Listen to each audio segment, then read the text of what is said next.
학교생활기록부 기재요령 연수를 시작하겠습니다. 오늘은 세 번째 시간으로 출결 사항에 대해 알아보겠습니다. 다음의 경우에는 출석으로 처리합니다. 초중등교육법 시행령 제31조 제1항의 규정. 이것은 학생의 징계에 관련된 내용입니다. 학생 징계에 의한 제4호에 따른 학교 내 봉사 또는 사회봉사 조치나 제5호에 따른 특별교육 이수 조치에 대한 기간은 출석으로 처리합니다. 그 예시는 55쪽에서 56쪽에 나와 있으니 참고하시기 바랍니다. 초중등교육법 시행령 제28조 제6항의 규정은 치약 유해 면제에 대한 안내입니다. 이에 의한 상담, 진로 프로그램 등 승려제에 참여했다고 하면 출석 인정하라는 내용입니다. 다음 경조사로 인하여 출석하지 못한 경우 출석으로 처리합니다. 2018학년도까지는 교원 휴가 업무 처리 요령에 따라서 인정하였습니다. 하지만 2019학년도부터는 학생에게 별도로 적용되는 경조사 출석 인정 규정을 적용하여 출석으로 처리하면 되겠습니다. 그 내용은 표를 참고하시기 바랍니다. 질병으로 인한 결석입니다. 질병 결석은 결석계를 제출받습니다. 하지만 질병 결석 중 미세먼지로 인한 결석인 경우 오해하시는 경우가 많이 있습니다. 의사의 진단서 또는 의견서를 통해 미세먼지 민감군으로 확인된 학생은 결석계를 제출할 경우에는 학기 초에 제출한 진단서로 해당 학기 증빙을 가름할 수 있다는 겁니다. 이것은 미세먼지에 대한 결석일 경우에는 결석계를 반드시 제출해야 하고 증빙 서류만 처음에 한 번 제출하면 된다는 뜻입니다. 결석계를 제출하지 않아도 된다는 뜻은 아닙니다. 그리고 미세먼지로 인한 결석일 경우 출석 인정 결석이라고 생각하시는 분들도 있는데 미세먼지로 인한 결석은 질병 결석 처리해 주셔야 합니다. 이것을 기억해 주시면 되겠습니다. 미인정 결석에 대한 내용입니다. 학교생활기록부 기재요령 책에는 관련 법만 명시되어 있습니다. 그래서 그 관련 법을 찾아보았습니다. 1번은 가해 학생에 대한 조치입니다. 그에 따른 예시는 56쪽에 보시면 이렇게 나와 있습니다. 특기사항 기록에 대한 예시인데요. 학교폭력 예방 및 대책에 관한 법률 제17조 제1항 제6호에 따른 출석 정지 조치 5일 이와 같이 특기사항에 입력해 주셔야 한다는 겁니다. 2번은 학생의 징계에 따른 출석 정지, 3번은 학생의 징계에 따른 가정학습입니다. 종합해서 생각해보면 학생의 잘못에 의해서 징계로 인하여 출석하지 않았을 경우에는 미인정 결석 처리하시고 특기사항의 사유를 입력하시면 됩니다. 기타 결석의 경우에는 작년과 내용이 동일합니다. 해당 내용은 한번 확인만 해보시고 넘어가도록 하겠습니다.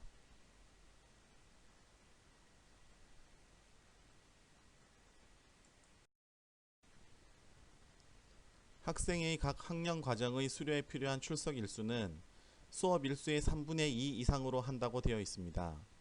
이것은 전입교 기준입니다. 기국 학생의 경우에도 마찬가지로 입급일로부터 수업 일수의 3분의 2 이상이 출석이 되어야 해당 학년을 수료할 수 있습니다. 하지만 앞서 설명드린 바와 같이 학생과 학부모가 원할 경우 학습권 보호 차원에서 학교 교육 여건 등을 고려하여 학교장이 입급을 허가할 수 있습니다. 이때 수업 일수가 3분의 2 미만일 경우에는 수료 또는 졸업이 되지 않는다는 것을 학생과 학부모에게 반드시 확인시켜 줘야 합니다. 특기사항에는 질병 결석, 미인정 등으로 인한 장기 결석, 기타 결석의 경우 결석 사유를 입력해야 됩니다. 반복적인 지각, 조퇴, 결과의 사유는 입력할 수도 있고 안 할 수도 있습니다. 입력할지 안 할지는 각급 학교에서 정하시면 됩니다. 특기사항란에는 학교폭력대책자치위원회에서 결정한 4호, 5호, 6호에 따른 조치사항을 조치결정 일자와 함께 결정 즉시 입력합니다. 여기서 말하는 결정 일자는 내부 결재를 받은 날이 되겠습니다. 향후 조치가 변경되는 경우가 있더라도 최초 조치 결정 일자는 변하지 않습니다. 이 내용은 인적사항에 나왔던 내용과 동일하다고 생각하시면 되겠습니다. 교외 체험학습의 기간 및 횟수는 교육과정 이수에 지장이 없는 범위 안에서 학칙이 정한 범위만큼 할 수 있습니다. 대부분 190일 수업 일수 기준으로 10분의 1 정도로 정하는데 시도교육청의 지침이 있을 경우에는 그 지침을 근거로 학칙에 명시해야 합니다. 과도한 체험학습 허가는 자제하라고 나와 있습니다. 그리고 방법은 대부분 잘 알고 있으실 테니 확인하시면 되고, 중요한 것은 학교장 심사 후에 가야 한다는 겁니다. 어떤 학부모는 담임 선생님에게 교외 체험학습을 다녀오겠다고 구두로만 통보하고 다녀와서 신청서와 보고서를 동시에 제출하는 경우가 있는데, 이렇게 하면 안 된다는 겁니다. 신청서는 반드시 실시 전에 학교장의 승인을 받아야 합니다. 그리고 중요한 것은 교외 체험학습은 출석 인정인데 특기사항에 입력하면 안 됩니다. 교외 체험학습은 학교장에게 사전 승인을 받아야 하는 것입니다. 학교장이 승인하지 않은 상태에서 결석을 하는 경우에는 미인정 결석으로 처리하셔야 합니다.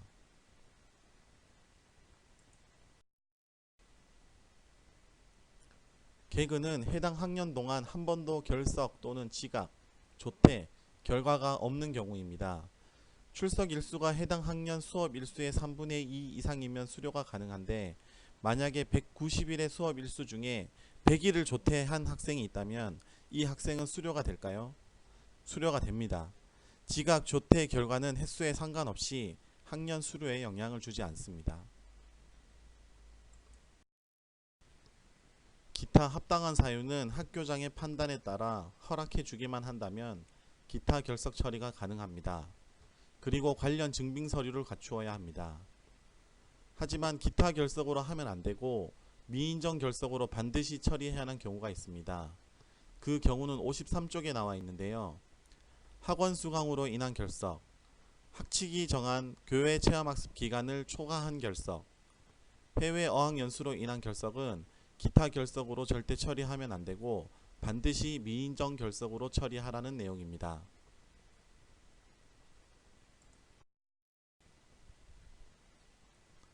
출결 특기사항에 입력하는 내용은 다음과 같습니다.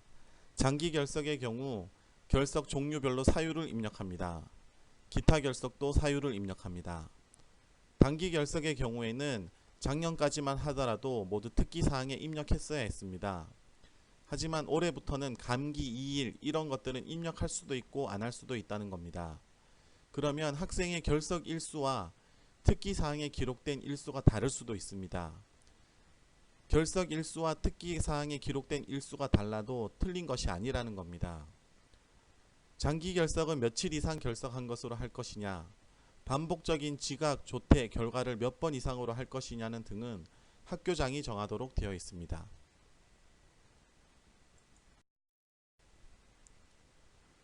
특기사항에는 학교생활기록부에 기재할 수 없는 내용을 입력할 수 없습니다. 예를 들면 해외 봉사활동, 어학연수, 교회대회 참가 같은 것들은 입력하지 않는다는 겁니다. 기재 경로는 교육정보 시스템의 학적, 출결관리, 출결 특기사항 등록에서 입력할 수 있습니다. 개인정보를 보호할 필요가 있다고 판단되는 질병은 입력하지 않습니다. 그리고 출석 인정 결석의 경우에는 사유를 입력하지 않습니다. 출석 인정이니까 결석이 아닙니다. 그러니까 특기사항에도 입력하지 않아야 한다는 겁니다. 하지만 한 가지 예외가 있습니다. 그것은 학교폭력 관련 조치사항에 따른 출석 인정 결석의 경우에만 사유를 입력해 주시면 됩니다.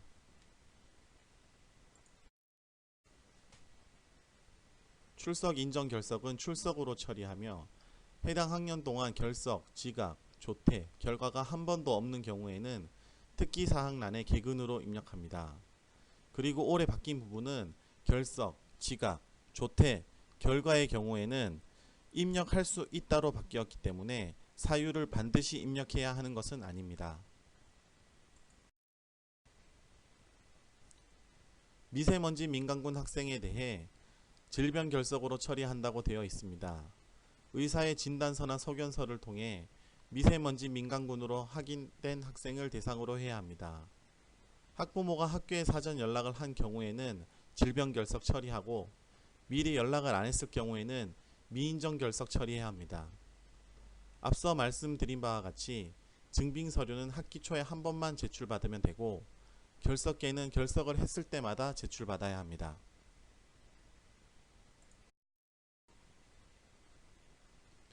수업 일수 190일간은 상관없이 전입교를 기준으로 3분의 2 이상 출석한 경우에는 수료, 진급, 졸업이 가능합니다. 학교마다 학사 일정이 달라서 발생하는 190일 미만인 경우에는 문제가 없다는 겁니다. 개근도 마찬가지로 전출교와 전입교에서 결석, 지각, 조퇴 결과만 없으면 개근 처리하고 수업 일수가 190일이 넘는지 안 넘는지는 상관이 없다는 겁니다. 이상으로 학교생활기록부 기재요령 연수 세 번째 시간 출결 상황 기재요령에 대해서 알아보았습니다. 감사합니다.